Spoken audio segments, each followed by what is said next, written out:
The Nazi Party was not a political party the way we understand it. It was a cult, and you're being brainwashed into a cult. We have to make sense of these belief systems, right? How did the Nazis think? We have to get sort of into their heads.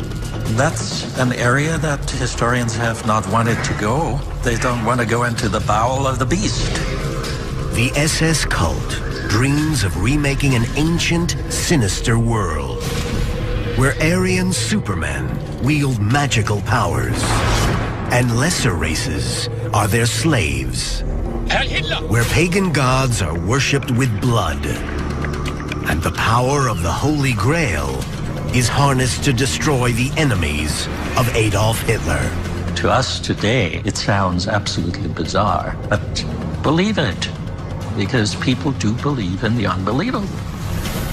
From their castle headquarters, the SS search for ancient supermen in Tibet, for the remnants of their ancestors' magic war weapons. For proof they are the master race, and that their rightful destiny is to rule the world. These were the people running one of the best military operations the world had ever known. And yet these were people who were psychotic. They didn't need scientific proof for what they believed in. It's 7 decades since Adolf Hitler and his henchmen spread their evil around the world. The time has come to open the Nazi Gospels.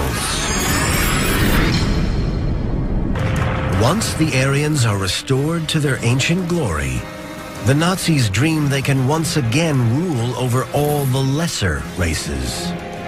To do that, during the 1930s, Hitler builds up the world's most powerful military machine. His goal, to enslave the lesser races in a German empire that will last for 1,000 years. It's time to open the Nazi gospel of race war.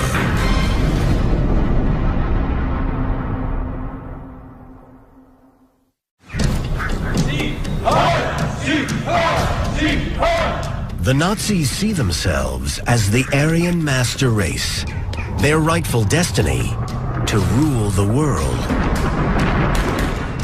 War is an integral part of the Nazi Gospels in the sense that races will always collide, will always conflict. It's a struggle for survival. You cannot simply coexist. You have to assert yourself militarily.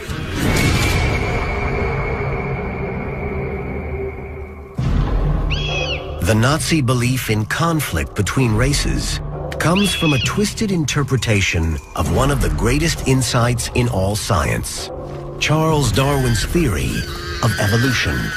Darwin wrote about the survival of the fittest, which meant that the weakest was left behind. This played right into the Nazi racial theories. They believed that they were the fittest.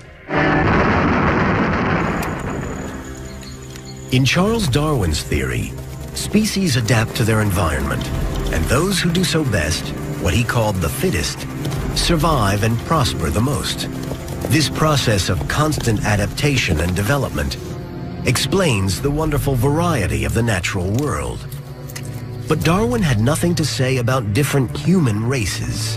For him, human beings are just one particularly successful species. His doctrines were distorted in this sense. There is a natural selection taking place, a ceaseless conflict. What Darwin seemed to have done was to authorize the idea of struggle, conflict. Nature is red in tooth and claw. If you believe in a racial theory, a theory of evolution, then you have only two ways to go. Either you're part of the problem or you're part of the solution. You're either part of the inferior race that's going to be left behind, or you're part of the superior race, you're part of the next stage in evolution that's going to control the world, that's going to inherit the earth. For the Nazis, an example of competition between races is sports, especially in the 1936 Olympic Games in Berlin.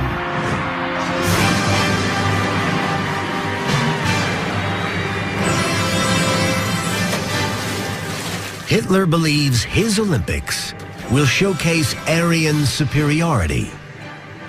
This propaganda film of the German training camp idealizes the Aryan physique. Only prime specimens could represent Germany. Some of the German training is bizarre, but the Nazis take the Olympics very seriously.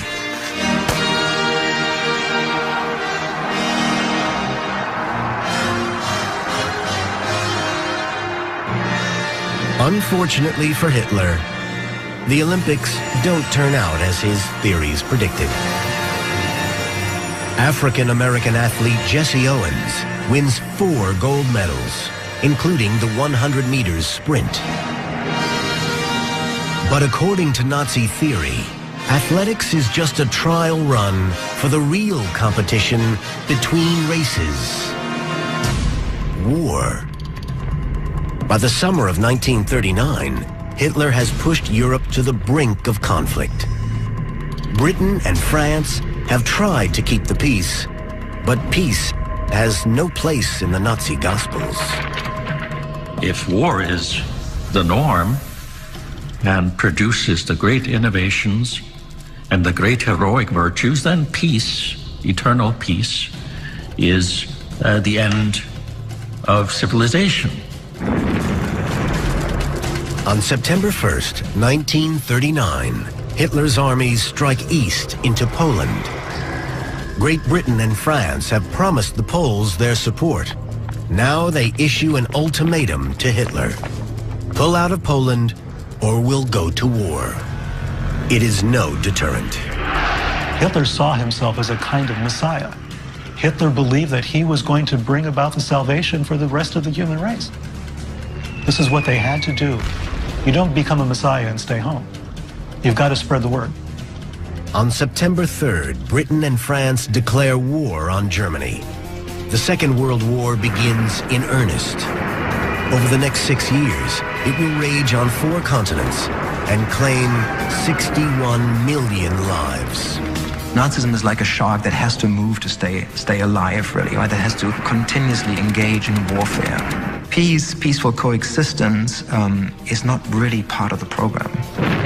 They were going to subjugate the peoples of the world. This was their game plan. Europe first. After that, the rest of the world was on the plate. He left Asia to the Japanese. He left North America by itself and South America by itself for now. But he had instituted a network of German associations throughout North and South America. He was prepared to overtake and overthrow those governments in the Americas as well.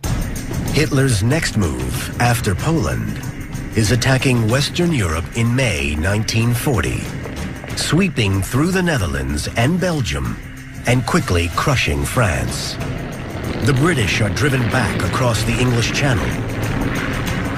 Total Nazi domination in Europe seems assured. Only Churchill's defiance and the heroic victory by Britain's Royal Air Force in the Battle of Britain halts the Nazi advance. It's Hitler's first defeat, but quickly he turns his attention to a grander plan. In June 1941, he launches a massive invasion of the Soviet Union. A series of titanic battles and stunning victories make many Germans feel as if they really are the master race. By winter, Hitler's men are at the gates of Moscow. At this critical moment, the madness of Nazi science helps change the course of history. Somehow the Nazi world ice people and all their weather forecasters had predicted that winter in Russia that year would have been mild. So the Nazi army, the Wehrmacht, shows up to fight Russia wearing summer uniforms in the winter, in a Russian winter.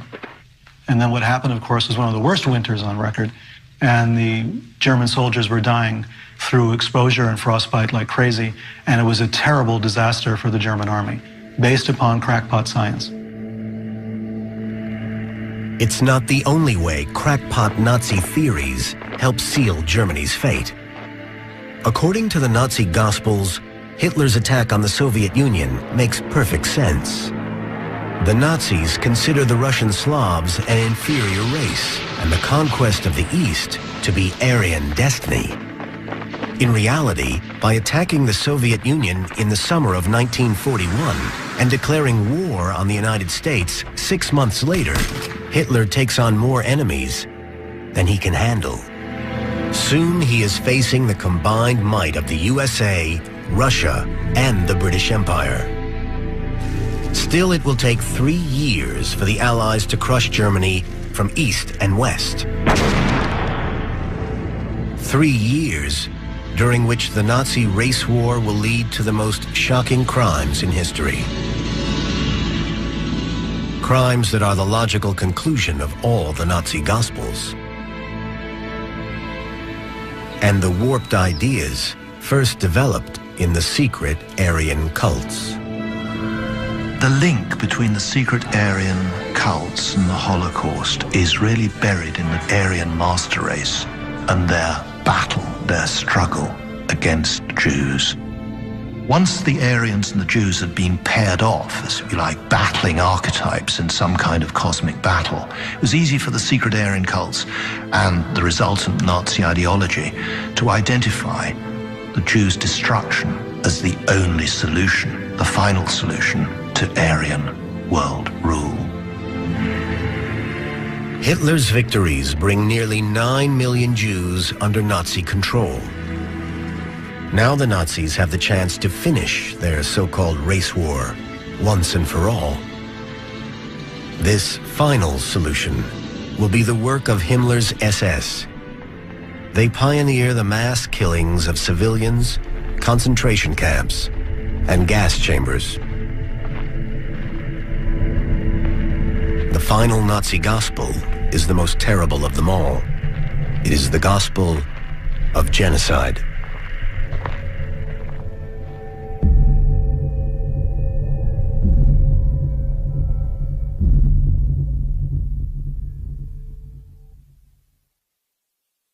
Power of evil and irrational ideas, and the way they can be used to try to justify terrible crimes, are the enduring testimony of